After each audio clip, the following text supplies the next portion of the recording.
காவேரி ரோட்ல நடந்து போய்கிட்டு இருக்கும்போது கரெக்டா அந்த வழியா வந்த ராதா ஆண்டியும் அன்பு சித்தப்பாவும் காவேரியை பார்த்துட்டு ரொம்பவே ஷாக் ஆகுறாங்க. இதுல அன்புவுக்கோ இந்த காவேரிக்கு வேற வேலையே கிடையாது, நம்மளோட நிம்மதியை கெடுக்கிறதுக்காகவே வந்திருக்கான்னு சொல்லிட்டு அவங்க பிளான் போட்டு தான் இங்க வந்திருக்காங்கன்னு நினைச்சி உடனடியா காரை விட்டு இறங்கி போயிட்டு காவேரியை கண்ணா பின்னான்னு திட்ட ஆரம்பிக்கிறாங்க. இதை கேட்டுட்டு காவேரியோ ரொம்பவே ஷாக்கோட, ஆமா நீங்கெல்லாம் யாரு, உங்களுக்கு என்ன தெரியுமான்னு கேட்குறாங்க. ராதா ஆன்ட்டிக்கோ உண்மை புரிஞ்சிருச்சு, காவேரிக்கு இன்னுமே எந்த ஞாபகமும் வரலன்னு. ஆனா அன்போ இன்னுமே அதை பற்றி புரிஞ்சுக்காம காவேரி திட்டிக்கிட்டே இருக்காங்க. ஆனால் ராதா தான், ஆமாம் உன் பேர் திவ்யா தானே, நீ இந்த ஊரில் இங்கே தானே இருந்த அப்படின்னு ஏதேதோ வீட்டை அட்ரஸை பேருன்னு மாற்றி மாற்றி பேசிக்கிட்டு இருக்காங்க. இதை கேட்டதுக்கு அப்புறமா காவேரியும், என் பேர் காவேரி, எங்கள் ஊர் கொடைக்கானல், நாங்கள் மதுரையில் இருந்துட்டு இவ்வளோ நாளாக இப்போ தான் ஒரு 2 நாளாக நாங்கள் இங்கே வந்திருக்கோம். எனக்கு முன்ன பின்ன உங்களை யாருன்னே தெரியல, எங்கேயோ பார்த்த மாதிரி வேணா இருக்குது, நீங்கள் வேற யாரும் நினச்சி என்கிட்ட பேசிக்கிட்டு இருக்கீங்கன்னு நினைக்கிறேன்னு சொல்ல, உடனே ராதாவும், ஓ அப்படியாம்மா சாரிம்மா அப்படின்னு சொல்லிட்டு காவேரி அனுப்பி வச்சிடுறாங்க. காவேரியும் அங்கேருந்து போயிடுறாங்க. அதுக்கப்புறமா அன்பு ராதா கிட்ட, ஏ ராதா நீ என்ன பேசிக்கிட்டு இருக்க, திவ்யா அதை இதுன்னு கதை அளந்துக்கிட்டு இருக்க. ராதாவும், எங்க அவ பேசுறத வச்சு உங்களுக்கு புரியல, அவளுக்கு இன்னும் பழசெல்லாம் ஞாபகம் வரல. அதுக்கு அன்பும், அவளுக்கு என்னதான் பழசெல்லாம் ஞாபகம் வரலனாலும் அவங்க அம்மாவுக்கு எல்லா ஞாபகமும் இருக்குல்ல, ஒருவேளை அவங்க இந்த ஊர்ல இருந்தா கண்டிப்பா அதனால நமக்கு தான் பிரச்சனை. முதல்ல இவளை அப்படியே விட்டுட்டு முதல்ல நம்ம சாரதா கிட்ட இதை பற்றி தான் பேசணும், அவங்க எங்கே இருக்காங்கன்றத கண்டுபிடிக்கலாம் அப்படின்னு அவங்க 2 பேரும் அங்கேருந்து போகுறாங்க. ஆனால் இந்த பக்கம் கிளாஸ் ரூமுக்கு போன காவேரியும் போர்டில் அம்மா அப்பா ஒரு பேபின்னு சொல்லிட்டு 3 பேர் இருக்கிற மாதிரியான ஒரு பிக்சரை வரைஞ்சி, இதை எல்லாரும் வரைங்க, யார் ரொம்பவே அழகாக வரைகிறாங்கன்னு பார்க்கலான்னு உட்காந்துருக்காங்க. அப்போ கரெக்டாக அம்மா பாப்பாவும் காவேரி சொன்ன ட்ராயிங்கை வரைஞ்சி முடிச்சுட்டாதான் காவேரி கிட்ட போய் காட்டுறாங்க. ஆனால் அங்கே பார்த்தா, எங்கம்மா நீ இன்கம்ப்ளீட்டாக பண்ணியிருக்க, இங்கே பாரு, இதில் 2 பேர் தான் இருக்காங்க. ஆமாம் எங்கள் ஃபேமிலியில் 2 பேர் தான், நானும் எங்கள் அப்பாவும் தான். அப்போ உங்கள் அம்மா, எங்கள் அம்மா சாமி கிட்ட போயிட்டாங்க, ஆனா அப்பா, அம்மா வெளியூர்ல இருக்காங்க, என்ன பார்க்கறதுக்காக கண்டிப்பா வருவாங்கன்னு சொல்லுவாங்க. ஆனா எனக்கு தெரியும், எங்க அம்மா சாமிக்கிட்ட தான் போயிட்டாங்க.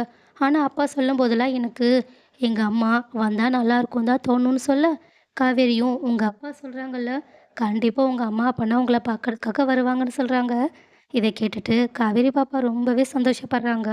அது மட்டும் இல்லாம, எங்க அப்பா உங்கள பார்க்கணும்னு கூட சொல்லிக்கிட்டு இருந்தாங்கன்னு சொல்ல, காவேரியும் அதுக்கு என்ன, ஈவினிங் உன்னை கூட்டிகிட்டு போகிறதுக்காக வருவாங்கல்ல, நான் அப்போ உங்கள் அப்பாவை பார்க்குறேன்னு சொல்லிடுறாங்க. இதை கேட்டுட்டு காவேரி பாப்பா ரொம்பவே ஹாப்பியானது மட்டும் இல்லாமல் ஸ்கூல் பெல் அடித்ததுக்கப்புறமா காவேரிக்காக வெயிட் பண்ணி அவங்கள கூட்டிகிட்டு போகிறாங்க. ஆனால் போகிற வழியில் கரெக்டாக காவேரியை பிரின்சிபல் கூப்பிட்டதுனால காவேரியும், நான் நாளைக்கு உங்கள் அப்பாவை பார்த்துக்கிறேன், நீ இப்போ கிளம்புன்னு அனுப்பி வச்சிடுறாங்க. ஆனால் அங்கே அப்பா கிட்ட போன காவேரியும் ரொம்பவே சோகமாக இருக்கா. உடனே விஜயும், ஆமாம் என் அம்மா பாப்பாவுக்கு என்னாச்சு, ஏன் சோகமாக இருக்கீங்கன்னு கேட்குறாங்க. உடனே அம்மா பாப்பாவும், இல்லை நான் இன்னைக்கு ஒன்று நடக்கும்னு நினச்சேன், ஆனால் அது நடக்கலை, அதனால தான் எனக்கு ரொம்பவே சோகமாக இருக்குன்னு சொல்கிறாங்க. விஜயும், அப்படி என்ன விஷயத்த நினச்சிங்கன்னு கேட்க, அதுக்கு அம்மா பாப்பாவும், எங்கள் மிஸ்ஸு இன்னைக்கு உங்களை பார்க்க வரதா இருந்துச்சு, அவங்களும் என் கூடயே வந்தாங்க, ஆனால் திடீர்னு பிரின்சிபல் மேடம் அவங்கள கூப்பிட்டதுனால அவங்க இப்போ போயிட்டாங்க. உடனே விஜயும், சரி இப்போ பார்க்கலன்னா என்ன, நான் நாளைக்கு பார்க்குறேன், மிஸ்ஸும் அதே தான் சொன்னாங்க. சரி சரி விடுங்க பார்த்துக்கலான்னு அவங்க அம்மா பாப்பாவை அங்கேருந்து தூக்கிட்டு போகுறாங்க. ஆனால் கரெக்டாக பிரின்சிபலை பார்த்து முடிச்சுட்டு வந்த காவேரியும் அம்முவும் அவங்க அப்பாவும் பேசிக்கிட்டு இருக்கத கரெக்டாக தூரத்துலேருந்து பார்க்குறாங்க. ஆனால் பார்த்துட்டு காவேரிக்கு செம்ம ஷாக்கு. ஏன்னா விஜயை பார்க்கும்போது கரெக்டாக அவங்களுக்கு அவங்களோட கனவுல வந்த ஆளை தான் ஞாபகத்துக்கு வராங்க. அச்சு அசலாக விஜய் அதே மாதிரி இருக்கிறாங்கன்னு சொல்லிட்டு ரொம்பவே அதிர்ச்சி அடைகிறாங்க. ஆனால் என்ன, நம்ம காவேரிக்கு அவங்க கண்ட கனவெல்லாம் உண்மையாகவே அவங்களோட வாழ்க்கையில் நடந்த விஷயம்னு இன்னுமே தெரியவே இல்லை. அதனால தான் அவங்க ரொம்பவே ஆச்சரியத்தோட விஜயை பார்த்துக்கிட்டு இருக்காங்க. அதே சமயம் வீட்டுக்கு வந்துட்டு சாரதா கிட்டேயும் அவங்களோட கனவை பற்றி சொல்ல ஆரம்பிக்க, ஆனால் சாரதாவும், ஏண்டி மறுபடியும் அந்த கனவை பற்றி பேசுகிறதா இருந்தால் என்கிட்ட எதுவுமே பேசாதன்னு சொல்கிறாங்க.